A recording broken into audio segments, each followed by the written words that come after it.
Buenas tardes, Padre Obispo. Buenas tardes, hermana. ¿Cómo está? Corriendo. Así estamos muchos, corriendo un nuevo inicio de semana. Un saludo a todos los que nos sintonizan a esta hora de las 3 de la tarde, luego del Rosario de la Divina Misericordia, ¿verdad? Así que un saludo a todos que se unen a este su programa Mi Camino de Fe, pasito a pasito. Así que, Padre, iniciamos una nueva semana, una nueva experiencia. Hoy la iglesia celebra la fiesta de la dedicación de la Basílica de Letrán. Esta basílica es la catedral del Papa, se llama San Juan de Letrán, aunque está dedicada a Cristo Salvador. Los papas, antes de vivir en el Vaticano, vivían precisamente ahí en San Juan de Letrán, una casa que fue cedida por el emperador Constantino al Papa, y de entonces ahí se construyó, pues, o se habilitó para catedral. Es la madre de todas las iglesias, es así como la catedral en una diócesis es la iglesia madre de todas las parroquias, pues la de San Juan de Letrán es la catedral madre de todas las iglesias en Roma. No en Roma, en el mundo entero, porque el Papa es el obispo universal de los obispos, ¿verdad? Padre de los padres, pastor de los pastores. Oramos por el Santo Padre y pedimos que el Señor lo asista con su sabiduría divina. Señor Jesucristo, tú que nos acompañas en el camino de la vida, te pedimos que enciendas nuestros corazones con el fuego de las Escrituras. Para que participando en tu mesa seamos fortalecidos en el amor y la unidad, y así lleguemos a ser auténticos servidores del reino. Tú que vives y reinas por los siglos de los siglos. Amén. Santa María de Guadalupe. Ayúdanos a ser discípulos misioneros. San Juan Diego. Ayúdanos a ser discípulos misioneros. Beato Carlos Manuel. Ayúdanos a ser discípulos misioneros. Bien, la semana pasada dábamos inicio a la segunda parte del capítulo 6 sobre algunas perspectivas pastorales. Y el Papa nos invitaba a superar juntos las crisis y los tiempos de angustia, una crisis superada que lleva a mejorar, también ante el desafío de una crisis asumirlo y no ponerse a la defensiva. Ante una crisis ayudar a descubrir las causas más ocultas, crisis que suelen ocurrir en todos los matrimonios. Entonces íbamos viendo cómo el Papa nos iba animando e introduciendo en esta iluminación de las crisis, angustias y dificultades que se pueden vivir, ¿verdad?, desde el noviazgo. Y por eso el Papa decía, vaya una palabra a los que en el amor ya han añejado el vino nuevo del noviazgo, y nos iba haciendo un recorrido, un camino, una experiencia, y luego nos invitaba a ver esos desafíos de las crisis, ¿verdad? Una familia está surcada por crisis de todo tipo que también son parte de su dramática belleza. Por eso hay que ayudar a descubrir que una crisis superada no lleva a una relación con menor intensidad, sino a mejorar, a asentar y madurar el vino de la unión. Y el Papa lo comparaba, ¿verdad?, con ese vino añejo, ese vino nuevo, esa nueva experiencia. Y en ese continuar, ¿verdad?, los numerales en el desafío de las crisis, vamos hoy a continuar con el numeral 236, crisis personales e inesperadas. Por lo tanto, en la vida matrimonial surgen crisis, surgen momentos difíciles, y estas crisis pueden ser personales y pueden ser también inesperadas. Cuando menos se lo piensa uno, ¿verdad?, sucede una situación que trastoca el buen orden, el buen ritmo de una vida familiar, de una vida matrimonial. A estas se suman las crisis personales que inciden en la pareja, relacionadas con dificultades económicas, laborales, afectivas, sociales, espirituales. Es decir, que puede haber crisis que inciden directamente con lo económico, con el trabajo, lo laboral, con lo afectivo, con la dimensión social y también con la vivencia espiritual. Y se agregan circunstancias inesperadas que pueden alterar la vida familiar y que exigen un camino de perdón y reconciliación. Por lo tanto, todas estas crisis nos llevan a atravesar, como diríamos, pasar por un camino, No. un camino que lleva al perdón y a la reconciliación, Reconciliación. al abrazo amoroso de aquel que perdona y perdona de corazón. Al mismo tiempo que intenta dar el paso del perdón, cada uno tiene que preguntarse con serena humildad si no ha creado las condiciones para exponer al otro a cometer ciertos errores. Es decir, que la crisis no viene sola. A veces hay debilidad en uno, pero es causada por actitudes recalcitrantes de la otra persona.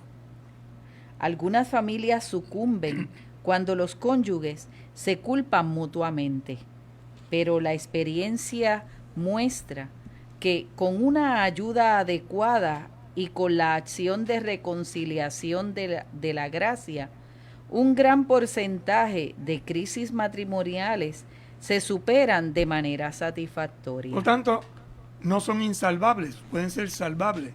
Lo importante es tener buena actitud, disposición interior. Saber perdonar y sentirse perdonados es una experiencia fundamental en la vida familiar.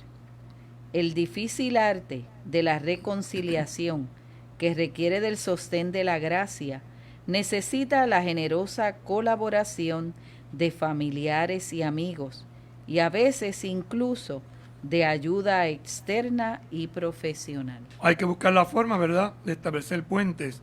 Y esto pues con la ayuda de amigos, de vecinos, de personas familiares que ayudan. La gracia sostiene, ¿verdad? Pero también la colaboración de aquellos que se dan cuenta del problema e incluso motivan para que se busque una ayuda profesional.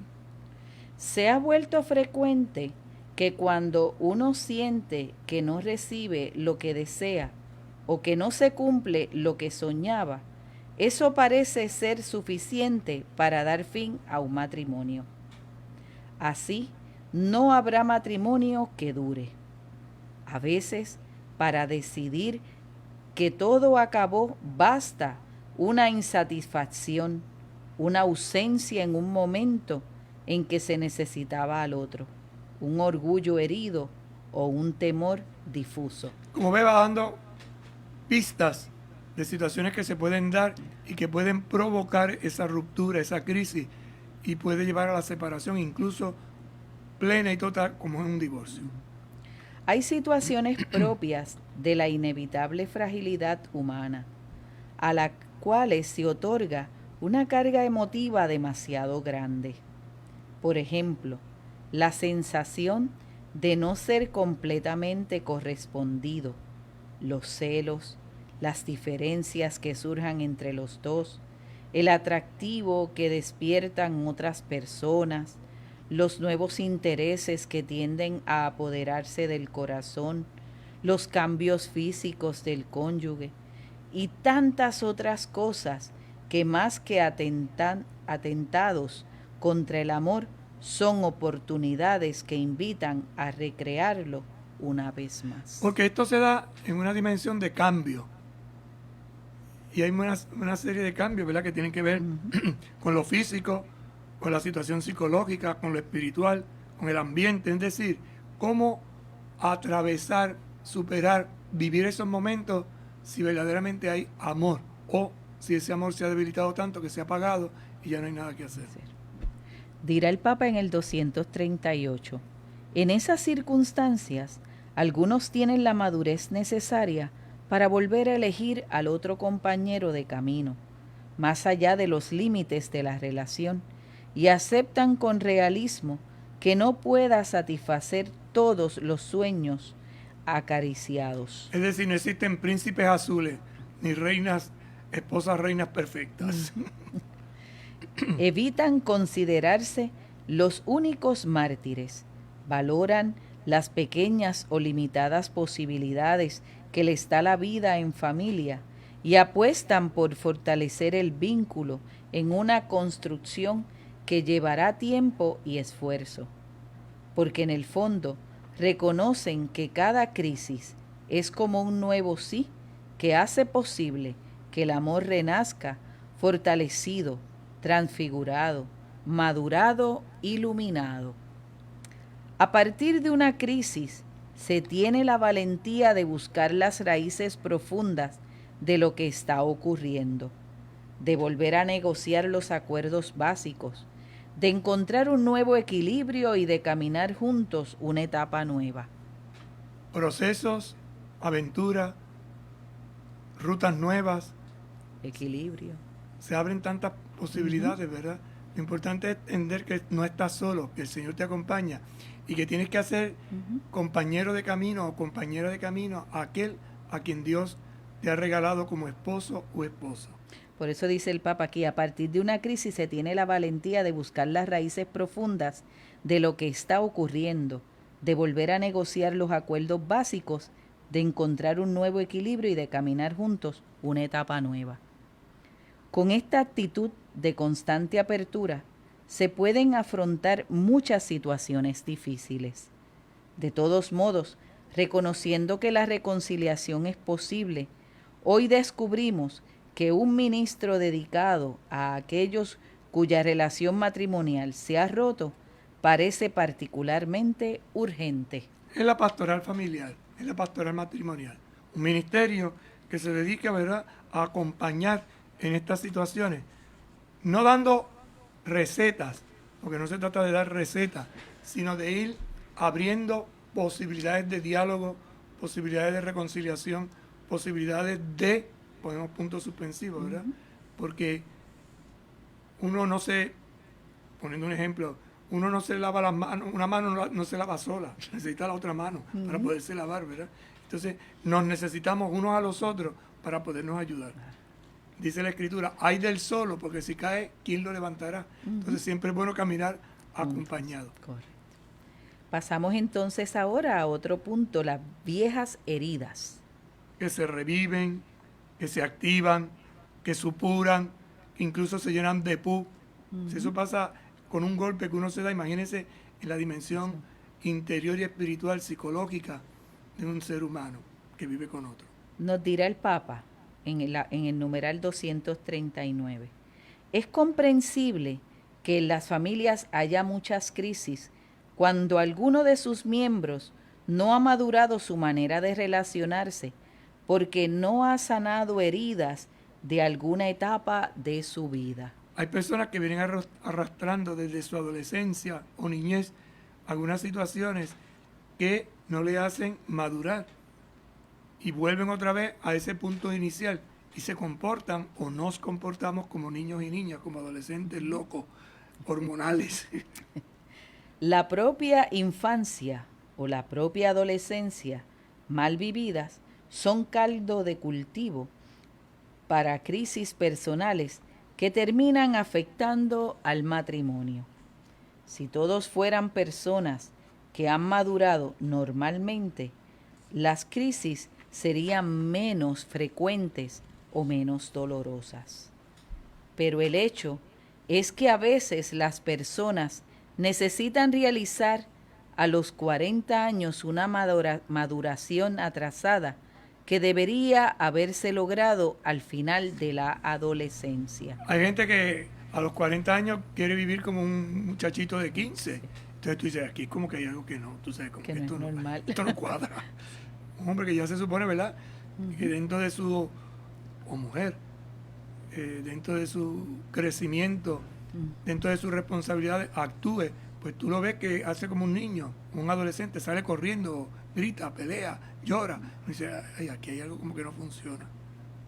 A veces se ama con un amor egocéntrico propio del niño, fijado en una etapa donde la realidad se distorsiona y se vive el capricho de que todo gire en torno al propio yo. Se cree la última Coca-Cola del desierto. El ombligo del mundo. Es un amor insaciable que grita o llora cuando no tiene lo que desea. Otras veces se ama con un amor fijado en una etapa adolescente, marcado por la confrontación, la crítica ácida, el hábito de culpar a los otros, la lógica del sentimiento y de la fantasía, donde los demás deben llenar los propios vacíos o seguir los propios caprichos. Es interesante cómo se mira psicológicamente las etapas, ¿verdad? Una etapa infantil donde la persona grita, llora, porque no tiene lo que desea, patalea. O sea, como un niño pequeñito que su papá no le compra un dulce, un juguete, y sí, hace una perreta, una berrinche en el colmado, en la tienda, ¿no? O por el contrario, lo que sucede con los adolescentes. ¿Qué sucede?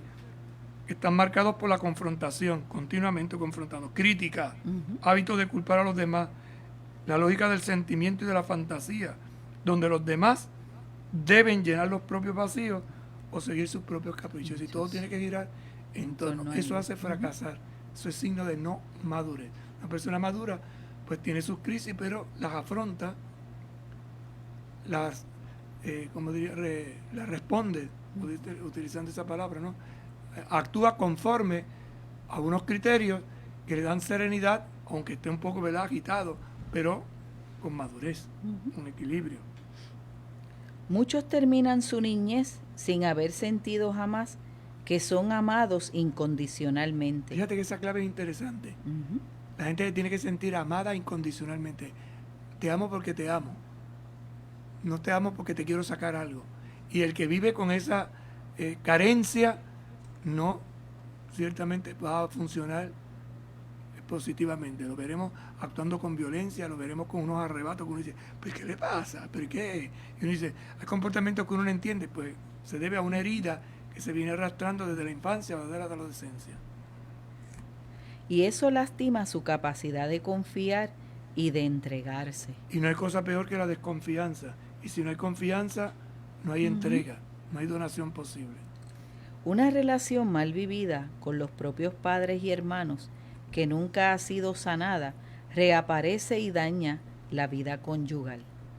Entonces, hay que hacer un proceso de liberación que jamás se enfrentó. Cuando la relación entre los cónyuges no funciona bien, antes de tomar decisiones importantes, conviene asegurarse de que cada uno haya hecho ese camino de curación de la propia historia. Eso exige reconocer la necesidad de sanar, pedir con insistencia la gracia de perdonar y de perdonarse, aceptar ayuda, buscar motivaciones positivas y volver a intentarlo una y otra vez. Ve, ahí hay un camino. Reconocer la necesidad de sanar. O sea, yo tengo que sanar esto. Cuando hay una situación, ¿por qué me pasa esto? ¿Por qué me descontrolo tanto? ¿Qué es lo que yo vengo arrastrando? Segundo, pedir con insistencia. La gracia de perdonar y de perdonarse. Perdonar, pero también de perdonarme, porque hay gente que no acaba de perdonarse a sí mismo y sigue arrastrando, ¿verdad?, esa agresividad interior. Tercero, aceptar ayuda. Aceptar ayuda. Dejarse querer, porque en la medida en que uno acepta la ayuda de los demás, se está dejando querer. Buscar motivaciones positivas y volver a intentarlo una y otra vez. No te puedes quedar tumbado en el camino, te tienes que levantar y seguir avanzando sin miedo. Adelante.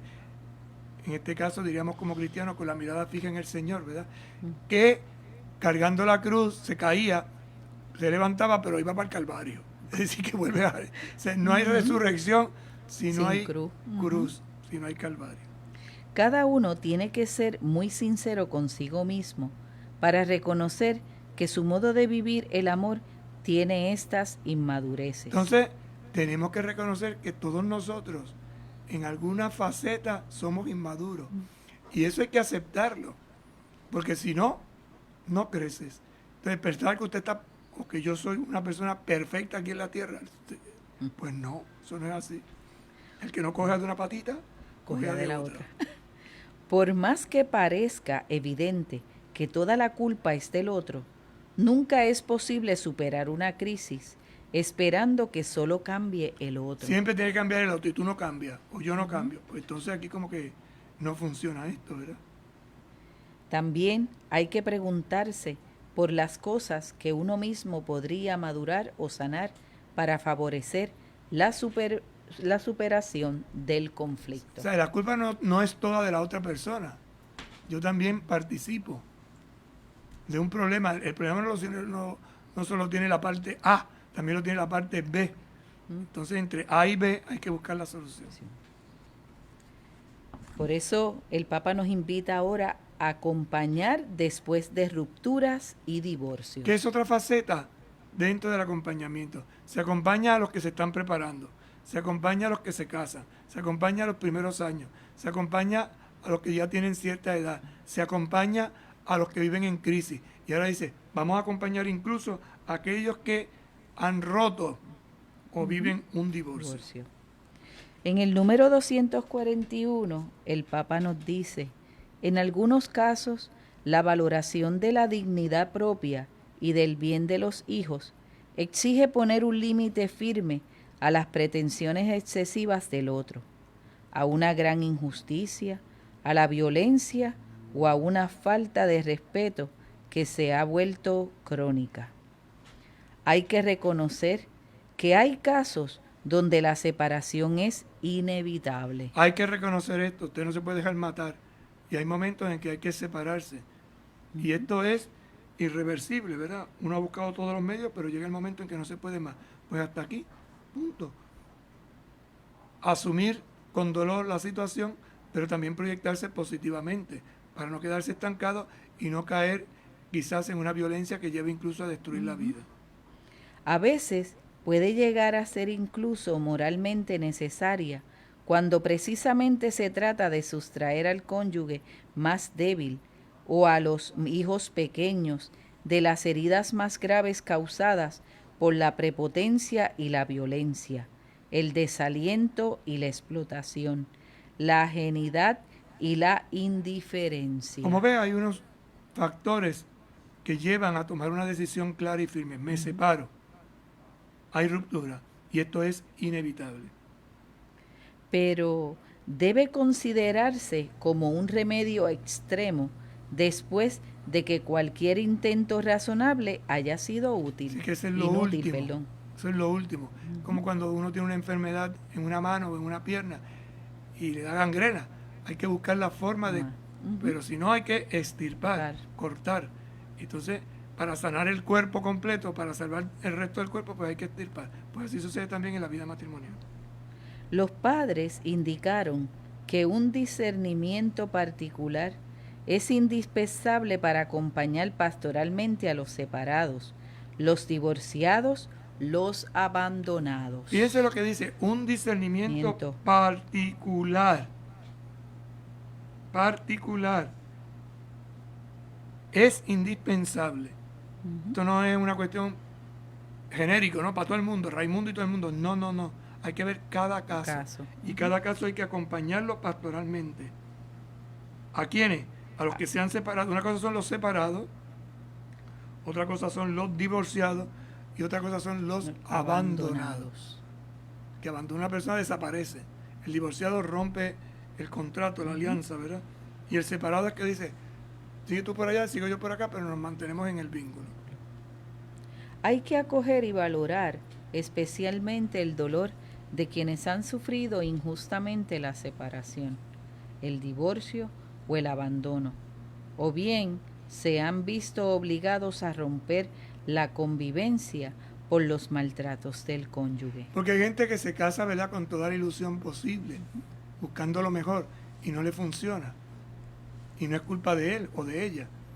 Entonces a estas personas hay que acompañarlo porque hay que sanar eso y brindarle una oportunidad de reorientar su vida. El perdón por la injusticia sufrida no es fácil, pero es un camino que la gracia hace posible. No es fácil. La gracia hace posible, la ayuda de Dios. De aquí la necesidad de una pastoral de la reconciliación y de la mediación, a través de centros de escucha especializados que habría que establecer en las diócesis. El Papa entonces habla en esa pastoral familiar a una ministerialidad nueva que tiene que ver con la escucha, le llama la pastoral de la escucha. Al mismo tiempo, hay que alentar a las personas divorciadas que no se han vuelto a casar, que a menudo son testigos de la fidelidad matrimonial, a encontrar en la Eucaristía el alimento que la sostenga en su estado. Importante esta afirmación, porque hay personas que creen que por haberse divorciado no pueden comulgar No, hermano, no, hermana. Si usted está divorciado y está solo, puede comulgar, puede participar de los sacramentos. Lo que no se puede es cuando una persona opta por vivir una relación matrimonial, entiéndase de intimidad conyugal, con él o con ella, viviendo como si fuera un matrimonio, entiéndase, sacramental. Ahí es donde la iglesia te dice, por respeto, ella no te va a decir no lo hagan ni dejes de hacer, amar a esta persona. Correcto. Pero te abstiene, ¿verdad? Entonces es importante. Pues no, que ningún divorciado puede comulgar. Esa no es la norma de la iglesia. No, y ahí volvemos, padre, al principio de este numeral 242. Los padres indicaron que un discernimiento particular es indispensable para acompañar pastoralmente a los separados, los divorciados, los abandonados, en este punto que usted está tocando ahora.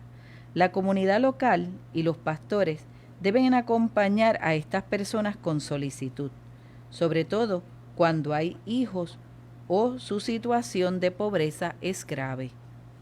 Un fracaso familiar se vuelve mucho más traumático y doloroso cuando hay pobreza, porque hay muchos menos recursos para reorientar la existencia. Por eso cada caso se analiza, se discierne y se toma decisiones. No es un producto genérico, no es una aspirina genérica, una aspirina específica, es decir, una medicina que va dada a una situación concreta, particular y personal. Una persona pobre que pierde el ámbito de la tutela de la familia queda doblemente expuesta al abandono y a todo tipo de riesgo para su integridad. Queda, como diríamos en Puerto Rico, en la calle, en la prángana, sin nada. Y esto hay que cuidarlo. Y hay que buscar formas de ayudar. A las personas divorciadas que viven en nueva unión, es importante hacerles sentir que son parte de la iglesia, que no están excomulgadas y no son tratadas como tales, porque siempre integran la comunión eclesial. Esto es muy importante, léalo otra vez. A las personas divorciadas que viven en nueva unión. El Papa San Juan Pablo II lo llamaba situaciones de matrimonios irregulares. Porque una cosa es la excomunión. Un divorciado no está excomulgado. Excomulgado es que está fuera de la iglesia, separado de todo. No. Una persona divorciada es una persona que vive en una nueva unión. Y es importante hacerles sentir que son parte de la iglesia. Estén en una situación irregular. Lo regular, lo normal es que estén unidos en matrimonio. Pero al no estar, y hay cosas que las pueden hacer. Lo único que la iglesia le dice que no puede hacer es participar de la mesa sacramentalmente. A veces le digo a las personas, ¿verdad?, que en la Eucaristía hay 5 maneras de comulgar. Y se miran así con los ojos. ¿Cómo que si en la misa, en la Eucaristía, en la celebración de la misa se comulga de 5 maneras? Se comulga con la asamblea, un pueblo que se reúne, crea comunión, distintos de distintos lugares y se unen. Segundo, con la palabra. Todos comemos la palabra de Dios, el pan de la palabra. Niños, jóvenes, adultos, en pecado y no en pecado. Todos escuchamos la palabra. Tercero, en la ofrenda que se da. La ofrenda es una manera de comulgar. Y dice también la Escritura que la ofrenda perdona los pecados. Cuarto, la mesa, propiamente dicho, ¿no? Comer el pan y beber el vino. Y la quinta, la misión. De esas 5, la iglesia te dice, hay una que no puedes acceder a ella hasta que no arregles tu situación. ¿Cuál es? La participación física de la mesa. Y entonces la gente que dice, si no puedo eso, no puedo ninguna. Que no es eso. Te quedan 4 todavía. Entonces a veces creamos, ¿verdad?, una guerra. No, usted no puede. ¿Qué es lo que no puede? ¿Por qué no va a poder? ¿Cómo que una persona no puede leer la palabra de Dios si es divorciado? ¿Dónde dice que no se puede? Por poner un ejemplo. Se dice que no puede comer, pero proclamar la palabra. Puede. Colaborar en la visita a los enfermos. Sí, hay unos ministerios que se pueden realizar siempre y cuando no causen escándalo de ayuda a la comunidad en sí. Y esta es una forma de irlos integrando y acompañando. Por eso el discernimiento, por eso el acompañamiento es clave en procesos como este. El perdón por la injusticia sufrida no es fácil, pero es un camino que la gracia hace posible. De aquí la necesidad de una pastoral de la reconciliación y de la mediación a través de centros de escucha especializados. Hermano, usted como que volvió para atrás. Ay, ¿verdad? Estamos en el está 243. Ay, perdón, Padre. A las personas divorciadas que vivan en nueva unión, es importante hacerles sentir que son parte de la iglesia, que no están excomulgadas y no son tratadas como tales porque siempre integran la comunión eclesial. Cuando una persona es excomulgada, cuando rompe con la fe de la Iglesia Católica, cuando rompe con la fe, cuando niega una de las verdades de fe, ahí es que se excomulga. Ya ha roto la comunión. Pero el que uno se divorcie no rompe, no cae en excomunión. Está en una situación irregular. Estas situaciones exigen un atento discernimiento y un acompañamiento con gran respeto, evitando todo lenguaje y actitud que las haga sentir discriminadas y promoviendo su participación en la vida de la comunidad. Irlas integrando poquito a poco, participando en aquello que pueden ayudar, colaborar, servir, ministrar. Para la comunidad cristiana, hacerse cargo de ellos no implica un debilitamiento de su fe y de su testimonio acerca de la indisolubilidad matrimonial. Es más, en ese cuidado expresa precisamente su caridad. Pausamos y en breve regresamos. Con un paso de fe a Cristo verás, con un paso de fe a Cristo verás, con un paso de fe a Cristo verás, con un paso de fe a Cristo verás. ¡Los cuatro! Moverás las montañas, caminas sobre agua, caminas sobre fuego.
Bien, buenas tardes a todos los que nos sintonizan a esta hora en este su programa Mi Camino de Fe, pasito a pasito. Estamos compartiendo con ustedes la exhortación apostólica La alegría del amor claves y propuestas sobre el amor en la familia del Papa Francisco, y nos encontramos en la segunda parte del 6º capítulo, ¿verdad? Algunas perspectivas pastorales, y vamos viendo en este camino acompañar después de las rupturas y divorcios, y estábamos en el numeral, en el segmento anterior, el numeral 243, donde el Papa decía: los divorciados que viven en nueva unión son parte de la Iglesia. Importante 3 aspectos que hemos tocado. Primero, que hay casos donde la separación es inevitable. Es inevitable, hay que separarse. Segundo, a estas personas hay que acompañarlas pastoralmente. ¿A quiénes? A los separados, a los divorciados y a los abandonados. Hay que acompañarlos, y es tarea de la Iglesia. Tercero, los divorciados que viven en nueva unión son parte de la Iglesia, no están excomulgados. Y ahora damos un paso más, porque se va a tratar en este número de cómo hacer más accesibles los procedimientos de nulidad, que ya de esto hablamos al inicio de esta exhortación. De esta exhortación que tuvo Monseñor Elías. Aquí recordaremos algunos de los aspectos que él nos comentó aquel día. Número 244. Por otra parte, un gran número de padres subrayó la necesidad de hacer más accesible y ágiles, posiblemente totalmente gratuitos, los procedimientos para el reconocimiento de los casos de nulidad. La lentitud de los procesos irrita y cansa a la gente. Mis 2 recientes documentos sobre esta materia han llevado a una simplificación de los procedimientos para una eventual declaración de nulidad matrimonial. A través de ellos también he querido hacer evidente que el mismo obispo en su iglesia, de la que es constituido pastor y cabeza, es por eso mismo juez entre los fieles que se les han confiado.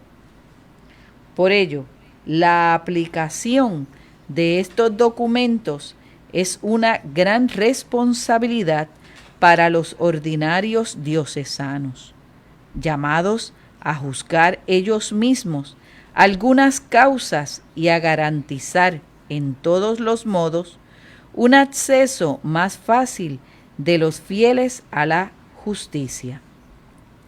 Esto implica la preparación de un número suficiente de personal integrado por clérigos y laicos que se dediquen de modo prioritario a este servicio eclesial.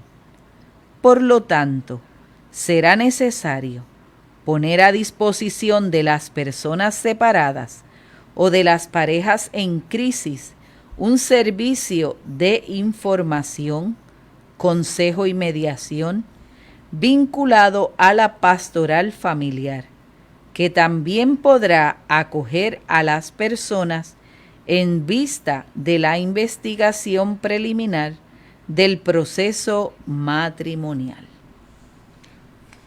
Explicábamos en esos programas anteriores que tuvo Monseñor Elías con nosotros este proceso. Y esto es importante que se entienda, porque de la misma manera que para usted viajar necesita una documentación para iniciar un proceso de nulidad, también se necesita una documentación. Por ejemplo, vamos a lo sencillo, necesitamos un pasaporte para salir del país. Hay algunos países que se necesita la visa. Si no basta tener el pasaporte, hay que tener la visa. Y se necesita comprar el pasaje. Pongo estos 3 elementos bien sencillos. Pues lo mismo sucede cuando hay un proceso de nulidad. Hay unos atenuantes, hay unas causas, y esto se tiene que presentar con el debido orden. Entonces no es cuestión de que se acabó esto y nos vamos, tú para allá, yo para acá y nos metemos acá. No, eso no es así. Eso hay un proceso. Por eso nosotros, antes del matrimonio, insistimos también en realizar un proceso que estaba fundamentado en la madurez, en la libertad de la persona, en la palabra dada, en los derechos y en los deberes. Todo esto se analiza, en la madurez sobre todo. Y hay personas que carecen de madurez, aparentemente todo funciona y después se descubre. O el que miente. Todo esto lleva un proceso. Y por eso se ha insistido tanto en el conocimiento de las personas, en que maduren antes su relación, antes de formalizarla ante el sacramento, porque no hay vuelta atrás después. Por eso nosotros no divorciamos, nosotros declaramos nulo. ¿Y qué quiere decir nulo? Que en la intención de los contrayentes, uno de ellos no tenía la recta intención de permanecer o de vivir o de realizar el sacramento como la Iglesia lo tiene establecido. Los padres sinodales también han destacado las consecuencias de la separación o del divorcio sobre los hijos, en cualquier caso víctimas inocentes de la situación. Es un caso muy doloroso para los muchachos, hijos o hijas. Papi es papi, mami es mami. Entre ustedes serán esposo y esposa, y hay cosas que ellos desconocen y no comprenden, pero siempre será su papá y siempre será su mamá. Y aunque haya ruptura, esto no se debe de olvidar. ¿Por qué? Porque las víctimas más afectadas los hijos. son los hijos e hijas. Por encima de todas las consideraciones que quieran hacerse, ellos son la primera preocupación, que no debe ser opacada por cualquier otro interés u objetivo. A los padres separados les ruego jamás, jamás, jamás tomar el hijo como rehén. Os habéis separado por muchas dificultades y motivos. La vida os ha dado esta prueba, pero que no sean los hijos quienes carguen el peso de esta separación, que no sean usados como rehenes contra el otro cónyuge. Que crezcan escuchando que la mamá habla bien del papá, aunque no estén juntos, y que el papá habla bien de la mamá. Es una irresponsabilidad dañar la imagen del padre o de la madre con el objeto de acaparar el afecto del hijo para vengarse o para defenderse, porque eso afectará a la vida interior de ese niño y provocará heridas difíciles de sanar. Lo que sucede entre los esposos es como esposo. Nada tiene que ver con la relación de padre-hijos, madre-hijos, padre-hijas, madres-hijas. No tiene nada que ver. Papi es papi para mí, mami es mami. Entre ustedes son esposos. Y como insiste el Santo Padre, es importantísimo que no se tiren fango el uno al otro.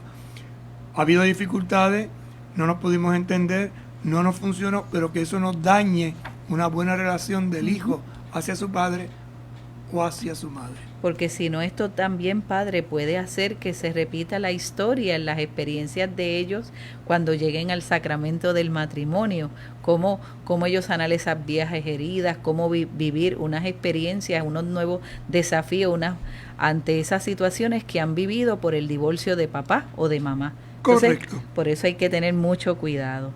246.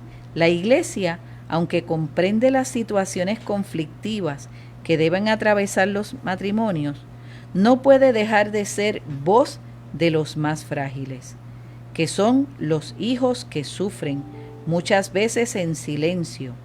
Hoy, a pesar de nuestra sensibilidad aparentemente evolucionada y todos nuestros refinados análisis psicológicos, me pregunto si no nos hemos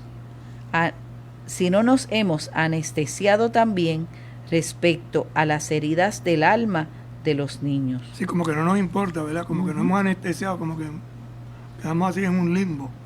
Y no nos damos cuenta de lo duro que es para un muchacho, una muchacha, un niño, una niña, la ruptura entre sus padres. Porque no le entienden, no van a comprender. Sentimos el peso de la montaña que aplasta el alma de un niño en las familias donde se trata mal y se hace el mal hasta romper el vínculo de la fidelidad conyugal.